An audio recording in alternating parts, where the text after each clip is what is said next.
ఇంతకుముందు mobilisation advance లేదు. పని చేస్తేనే ఎవడైనా గవర్నమెంట్ డబ్బిచ్చేది. ఈయన వచ్చినాక మొబిలైజేషన్ అడ్వాన్స్ అని కొత్తగా మొదలుపెట్టాడు ఇయడం. అంటే 10% మొబిలైజేషన్ అడ్వాన్స్ ముందే ఇచ్చేస్తాడు, వాళ్ళ దగ్గర నుంచి 8% ఈయన తీసుకుంటాడు. లెఫ్ట్ రైట్ సెంటర్ రాష్ట్రాన్ని దోచేస్తూ ఉన్నారు. ఎందుకు జగన్ చేయగలిగేటాడు, ఎందుకు చంద్రబాబు నాయుడు ఎందుకు చేయలేకపోతున్నాడు అని అంటే కారణం నేను ఇంతకుముందు ఎలక్షన్ అప్పుడే చెప్పిన, జగన్ ఉంటే బట్టలు నొక్కుతాడు, నేరుగా ప్రతి అక్క చెల్లెమ్మ కుటుంబానికి నేరుగా పోతుంది.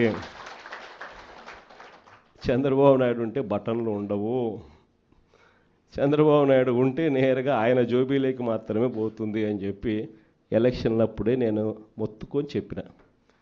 నేను చెప్పిన ఆ రోజు చంద్రబాబు నాయుడు నమ్మడము అని అంటే చంద్రముఖిని నిద్ర లేపడమే అని చెప్పిన.